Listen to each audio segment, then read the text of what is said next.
Harry, we've got an operation going on. Big operation. Big operation. And you and I are not surgeons. Right, exactly. We got two people to tell us about it in the studio here today. We have Peter Bieber and Angela. Thank you both for joining us here today. Yeah. It's actually Angela Lander. Thanks for having us. Yeah. So we talked about this. Last year was the inaugural year for this event, right? Yes, it was. This is going to be Operation Golden Hawk 2 coming up in September, on September 23rd, starting at about 8 o'clock in the morning out at the North Iowa Fairgrounds in the All Seasons building. Yeah. So I was going to say this it's called the Stand Down. Yep, it's a Stand Down is the type of event, and we just gave ours Operation Golden Hawk to kind of signify a North Iowa, Minnesota connection there between North Iowa and Southern Minnesota. And but yeah, it is a Stand Down event. Yeah, and your first year was last year, like Jay just said. But what for the people that are just kind of tuning in, either listening or they're watching this or whatever, what is a stand down? So a stand down is a kind of a military term for a point where soldiers could get pulled off the front lines of battle, taken to the rear of the formations, and just kind of have some time to rest, recuperate, and recover a little bit from combat. It's a chance to, wash clothes, get a hot meal, just kind of get a break. And so what we do with Stand Down, it started in 1989 in Southern California, down in San Diego, by a Vietnam veteran who was noticing a surge of homelessness among Vietnam veterans. And so he asked himself, what can we do to try and combat this? So the purpose was to bring as many VA, government, and community organizations together in one place at one time to provide the maximum amount of services that they possibly could for veterans. And so that's what we're doing here in North Iowa. We've got stand downs in Des Moines, Twin Cities, and other places around Iowa do smaller events and whatnot. But we're kind of in this dark area, I guess, of North Iowa and Southern Minnesota, where we're not really all that close to any of the other events that have taken place. So we wanted to bring Stand Down here to North Iowa and Southern Minnesota. And we focus on housing insecurity, food insecurity, clothing insecurity, financial and employment insecurity. We focus on veterans' physical health, mental health, and provide services for anyone that is dealing with alcohol and substance abuse. And so we brought a wealth of just tremendous people and agencies together, and really had a tremendous first year event. We weren't 100% sure, what to expect with our first event. We were figuring, between 50 and 75 veterans. And I think by the end of the day, we had about 190 that had come through our door. So, wow. Yeah. Wow. So how did this whole thing come about here in North Iowa and Southern Minnesota, Peter? Did you attend something in California or Des Moines, or? We actually began networking with Des Moines a few years ago. And then, of course, the whole COVID thing hit, and that kind of put the kibosh on everybody's events for 2020. Mm-hmm.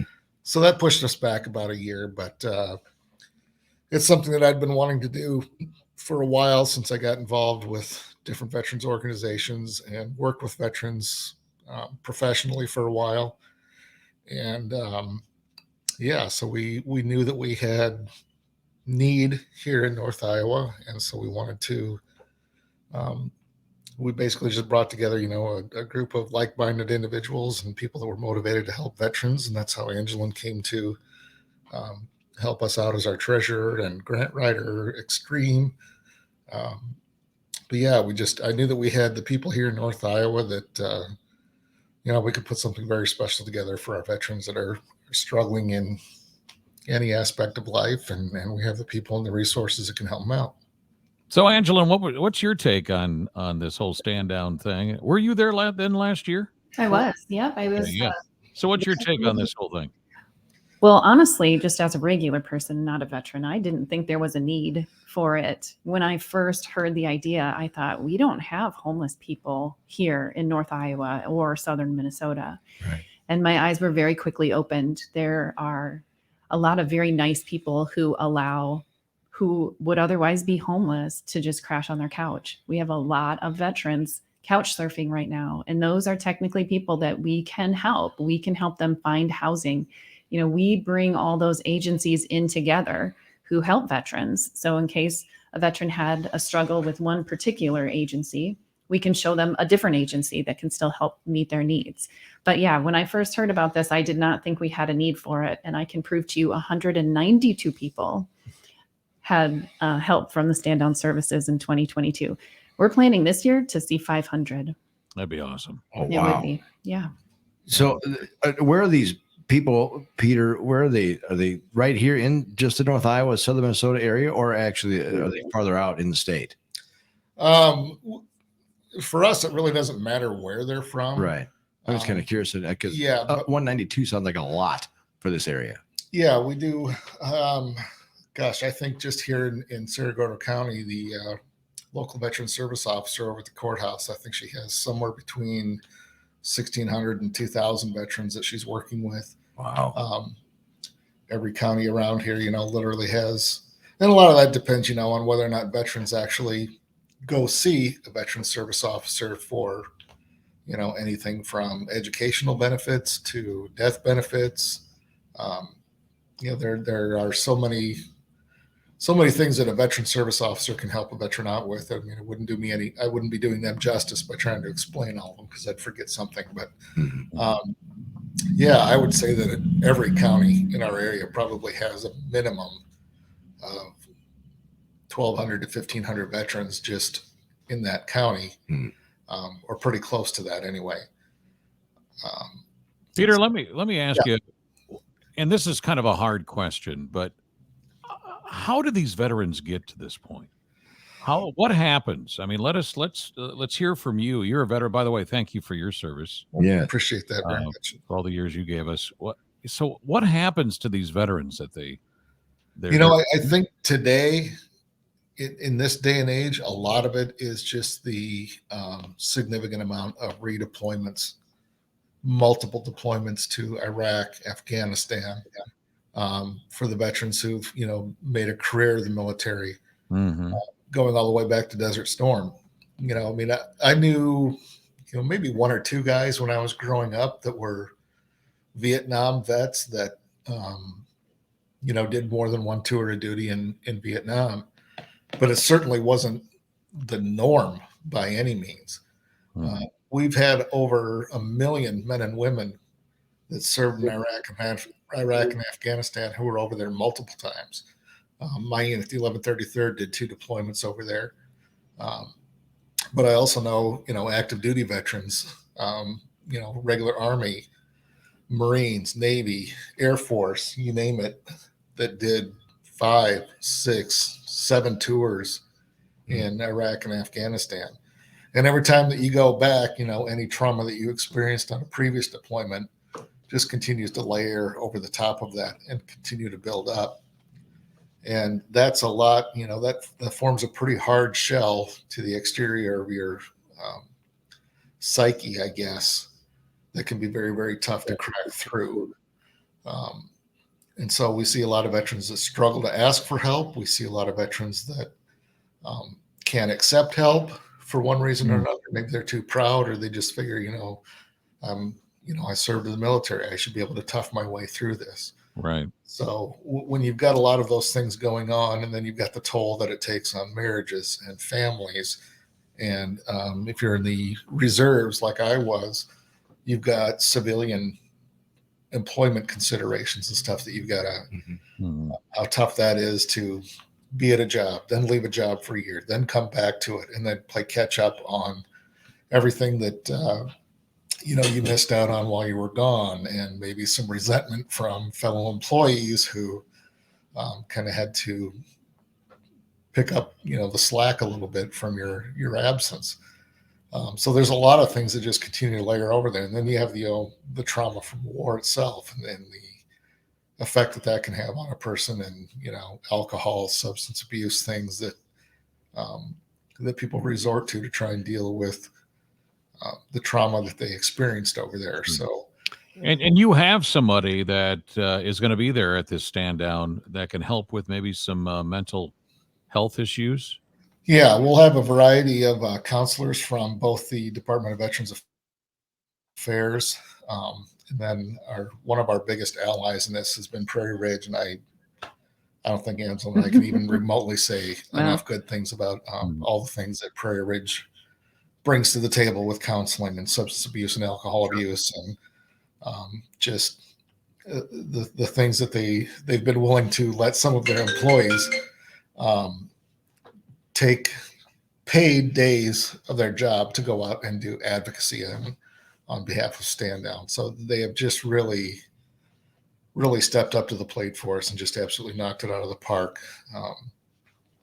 Between Jennifer Soka and Autumn Lorenz and a couple of our board members who are employees out there that just, have just taken this thing in their hands and just, ran 99 yards with it. So it's, cannot say enough good things about them. And then just, all of the different wealth of, community partner agencies that we've dealt with, our media partners and everything else to try and, get the word out. But everybody that participated last year, their enthusiasm for coming out and supporting veterans was just infectious. It started out there, and then everything that we've seen since then, it's like, I want to be involved in this. How do I get involved with this? So we're trying to find a place for, if anybody has anything that they can offer veterans, we want to make sure that they're available. Now, do you guys, when you get, whether it's reserves or full-time, when you guys are together, do you guys go over some of the issues that somebody might be having that's next to you?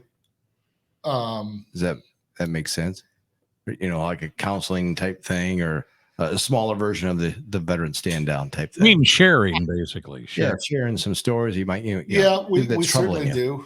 We have quite a few veterans that are part of our board, and then we've got a lot of volunteers from American Legion, VFW.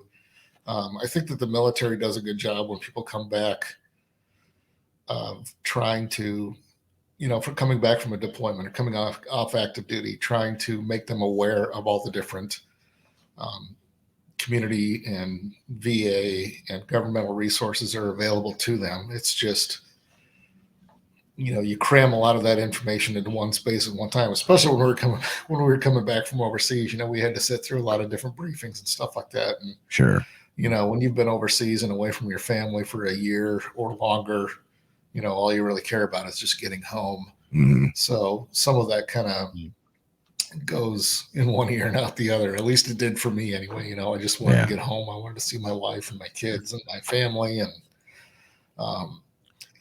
this could be a question for either one of you. Do we do enough for our veterans? I mean, this is something that that real quick. Yeah, I mean, I think it's great that you guys are doing this, and I think it's needed. And this is why there's a lot of stand downs all over America, for this. But I mean, I would think that, gosh, if we have these veterans coming back, and if they're deployed a few times or whatever, how come we're not taking care of them? Exactly. And that's what we're doing. That's what we're trying to do, and it's just one. I mean, even government getting involved for that matter. Well, we are bringing the government agencies into the stand down. We're putting everybody under one roof, and hopefully that helps at least make the introductions. But you're right. We do need to take better care of our veterans, because if we don't take care of our veterans, we're not going to have any veterans. Yeah. And what's going to happen to our society without veterans? Yeah. Right. Calvin Coolidge once said it best: "The nation that forgets its defenders will itself be forgotten." And we want to make sure that no veteran is forgotten, that no veteran is left behind. We want to make sure they fully understand that there are people here in North Iowa that have their back, or as we say in the military, I've got your six. And it's just really important to make sure that veterans are aware of that, and to try and I think what we're doing with Stand Down, perhaps most of all, by bringing in all of our veteran volunteers and stuff like that, and creating kind of a mini military camp out there for a day, is that hopefully it will encourage veterans not only to attend the event, but also encourage them to actively seek out the help that they might need, that they might be too otherwise intimidated or too shy to ask for. And I think that has a lot to do with it, is that there's, we're taught so hardcore to be self-reliant and, suck it up and, Yep. drive on. And, we don't like to ask for help. Nobody wants to have to ask for help, but, Right. Well, let's put it this way. If there are any veterans listening or watching us right now that don't think you have any maybe issues, come out and support. Come out and support other ones that do need it. And besides that, and we all have issues. and We all one have- of the things that we strive to do out there also, is just create a sense of camaraderie between Yeah. veterans that are out there. Yeah. We kind of, there's a lot of rivalry between the different services and everything, different service branches and everything like that. And that's all well and good. But when your time in uniform has come to an end, it's important to stand together as veterans, as people who have served this country. And sometimes that can be just the best medicine of all, just sitting down at a table and enjoying a meal together and, maybe picking up a pack of cards and having a card game and just visiting. Sometimes just that sense of camaraderie and togetherness really goes a long way towards, affecting somebody's overall mental well-being. And we want to encourage that as much as possible. So even if you're not necessarily, looking for a place to stay or a job or, need clothes or something like that, come on out to the event, Right. still grab a meal with us and some snacks and goodies and some free swag from different organizations and just, take a break, just come on out and enjoy the stand down. So If people want to help, how do they do that? I'll let Angela go ahead and I always field do. that one. I do the big ask. I'm the money person, so She's not afraid. it's true. Well, sadly, we need help spreading the word, and the easiest way to do that is with donations. So if you are a person of means and you can donate, please send us money. You can donate on our website. You can just send a check in the mail. Our address is on that website too. If you do not have funds to donate, we understand. If you have time, please volunteer. We need lots of volunteers. It would be great if we could have 3 volunteers for every 1 veteran. That would be ideal. So that would be great if you could come out. We'll find a job for you to do. And if not, please just help us spread the word by sharing and liking our stuff on social media. I also do the social media, so I try to make it kind of fun. And we try to put funny stuff out there. So if you could just help us spread the word that we want every veteran in North Iowa and Southern Minnesota to come to the stand down on September 23rd, 2023 at the event center out at the fairgrounds in Mason City, we would really appreciate any help you could offer. The website you're talking about is OperationGoldenHawk.com. That's it. Yep. And on Facebook, it's under what? Operation Golden Hawk. Okay. Either that or North Iowa, Southern Minnesota Veterans Stand Down. So Operation Golden Hawk is a little bit easier to remember. So and there's links on our website to all of our social media accounts. Okay. Wonderful.